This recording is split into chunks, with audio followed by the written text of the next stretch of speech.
strangers in disguise. When the sun is going to stretch its arms on the road, Turner's again with his shrill call into perfect strangers in disguise. Hi everyone, it's Tanya and welcome to this video. And today I decided to go to a coffee shop because I wanted to mostly read and not wander around because I want to have some reading done. So I came to this coffee shop. It's called Cafe Stay Happy. It's in Shimokitazawa district. I will take you around the district a little bit after I read here, but it's actually so cozy in here and it's travel themed cafe. So it has a lot of elements from different cultures and a lot of travel book because the owner of this cafe is very passionate about traveling and culture exchange. So this coffee shop is very cozy and I'm sitting on the first floor, and then above me there is also people sitting on the second floor. So I think, yeah, I will stay here for some while. I will read. And I ordered some salad. They have vegan food, they have vegetarian food, so if you're a vegan or vegetarian you can come here. So I really like this place, it's very cozy and prices are quite good, so they're not too expensive. So such a good cafe.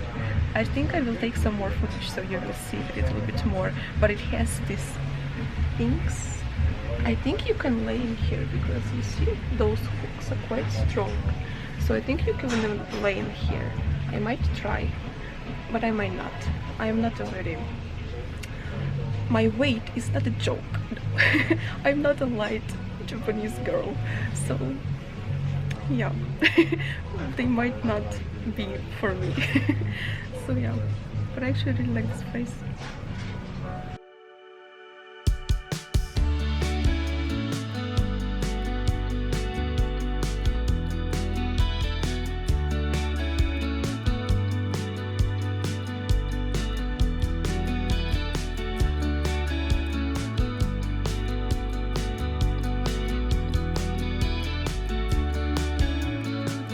As time goes by,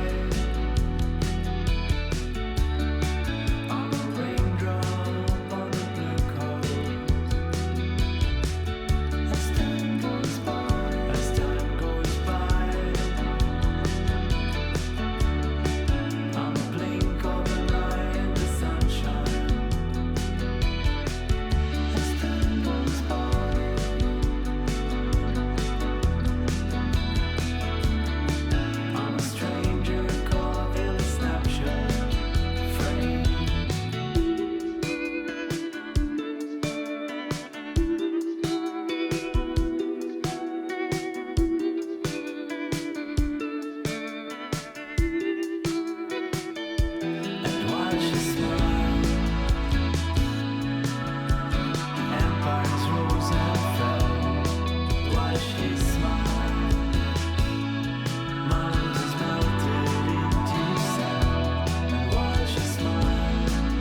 said, I'm in Shimokitazawa today, and I am actually really like this district.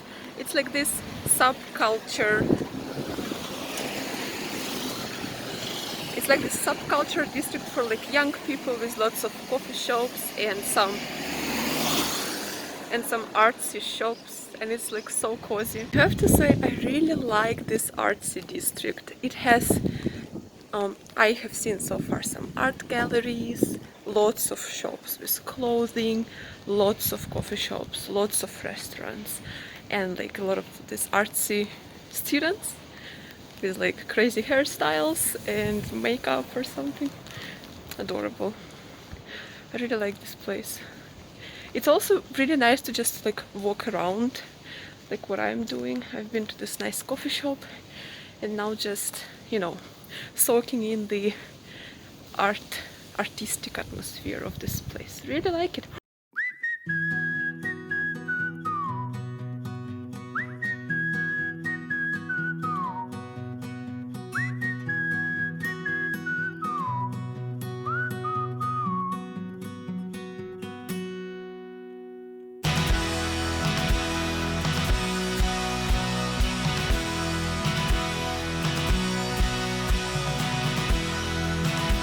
This place also has like living districts with living like houses for living, and it's so bird and it's so green. There is so much greenery, and I really like this old like Japanese style house. Have a look.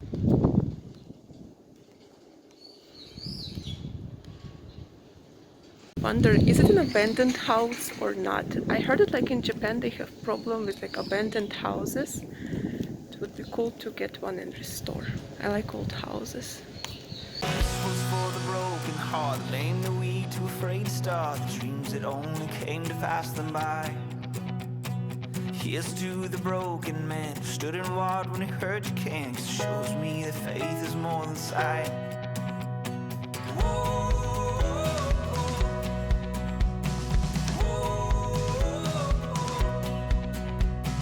Here's to the wandering child looking for a star to guide, pushing through the darkness of the night. Hold your hand up to your heart, I know it's just a chance to start. I know that it might feel like it's too hard.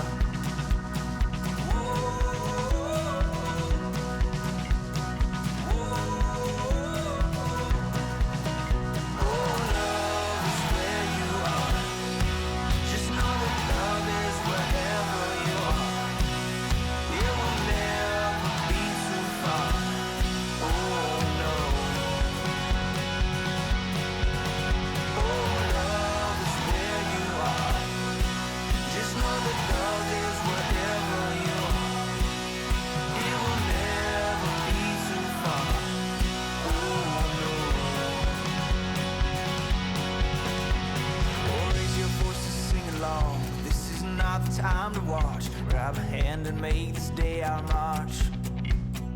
Pulling down the walls we cross, fighting through the wars we lost, looking for the day when we have won.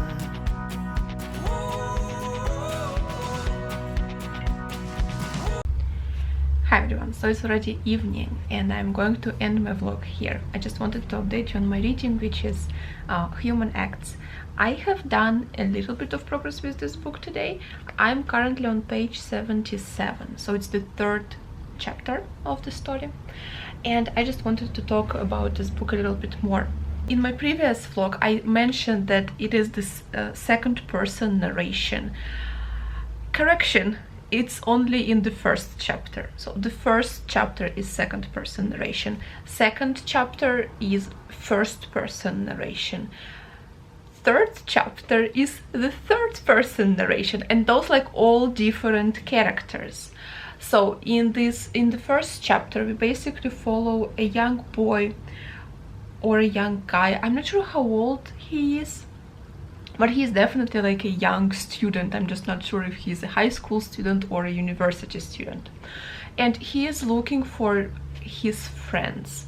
He went to demonstration against this dictator. He's looking for a brother and a sister, and he went to this demonstration with the brother, and they were together all the time, but then like they were separated by the crowd during the demonstration, and he lost his friend that way.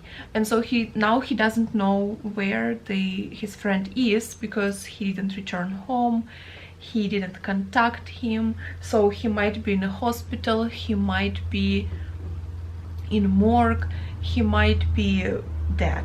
This boy comes to a place where it's one of the places where they collect dead bodies of people who were murdered during the demonstration. And it's in a gymnasium in the school. And so he came to check those bodies, if one of those were his friend or his friend's sister. He didn't recognize anybody, but people who were working there, they asked him to stay and help. So they needed him to write the information in the notebook about the bodies, and also to wash the bodies and organize them. And so he stays there and helps, thinking that maybe eventually he will be able to find body of his friend or his friend's sister. And he, at the same time, during this first chapter, he remembers his friend and his sister and his relationships with them. So the first chapter is about him. The second chapter is actually also very interesting, and it's told from the perspective of a ghost of a person who was murdered during the demonstration. And it's about how the ghost is still connected to the body, first being lost with what happened and where those bodies are, and then just wondering what happened to his family, slowly becoming very angry, with people who murdered him, and willing to haunt those people, kind of just with the question why did you murder us all? So I guess it's also kind of reminiscent of the idea that hurting the body actually hurts the spirit within the body. So it was a very interesting aspect for me. And then the third chapter is a totally different character. This is an editor, and she was dealing with I didn't really understand if it was the police or if it was some detectives. So they're looking for a translator that she works with, and yeah, so basically she's dealing with this political parties. So this book is definitely very interesting so far. I am liking it just as much, if not more, than The Vegetarian. Obviously very different topic. So Vegetarian is about a woman, about her mental state, about her role in the society, about how she is perceived by different members of the society and how it pressures her. This book is obviously political, it's very political, but still in the center of attention is always a person. What I noticed with Han Kang, it's not so much about the politics, it's about how this affected people. So personality, a character, a person is always in the center, and that's what I appreciate, because I personally, I know for myself that I am totally a character-driven reader. Characters in the book for me is everything. If there is no plot, I honestly do not care. If the character is interesting, if character dynamics are compelling, if relationships between characters are interesting and believable, just make me care of them, then I will love the book. On the contrary, if there is all the plot in the world, and if it's just super entertaining plot, super fast, but the characters are the characters that I don't believe, characters that feel artificial to me, or characters that feel very Hollywood movie to me. Again, of course, of course, totally personal preference, totally very subjective judgment. Like, I'm not criticizing like anything, I'm just, you know, totally my personal judgment. If it feels artificial, yeah, then like the book will not be really interesting for me. In case of Han Kang, like, I really love her characters. Like, her characters feel so real. Also, I was thinking about the first chapter where it's the second person narration. I was thinking like it actually has its advantages. It kind of pushes you to like imagine yourself in that situation. It's like the author is telling you, imagine this happened to you, imagine it is you who is going through this whole situation. And that's, it just kind of gives this whole like twist, even though like I don't want to imagine this happening to me. But it's also, it's kind of a challenge. She's like challenging you. Can you imagine yourself in this situation? I don't know, it's just, I mean, it might totally not be her intention, you know, it might just be me. So, you know, everything I say like about my feelings, it's like obviously just my personal feelings. I might be wrong. So yeah, this is my update for this book. Loving it, definitely loving it. I will continue it tomorrow. Tomorrow I have to go to work. My manager called me yesterday actually, and she asked me to come to work. So tomorrow I will go to work. I don't know how interesting tomorrow vlog is going to be. I'm going to work, but after the work, I thought I would bring you to a very like really cute coffee shop. I found one really just beautiful and stunning coffee shop, and I thought I would show it to you, and we would also continue reading this book. And yeah, so also let's see, we might cook tomorrow together, like, because it's Koreadathon, so I will try and maybe cook Korean food, the takalbi that I was talking about. So I might cook takalbi tomorrow for dinner, and then we will cook it together. So let's see how it's going to work out. I hope tomorrow vlog is going to be interesting. I will do my best to make it as interesting as I possibly can with the time that I will have on my hands. So yeah, I hope you enjoyed coming with me today to that other lovely coffee shop. I really enjoyed it. The owner speaks English, speaks very good English, so even if you don't speak Japanese, which I don't, it's no problem. They speak English and everything is perfect. And it's a very nice and cozy atmosphere, and the food is delicious, and the tea is nice, and you can just sit there and stay as long as you want. So yeah, it was really lovely, and I hope you enjoyed this video. I hope you're staying safe, and I hope you're having a very good day, and see you tomorrow. Thank you. Bye.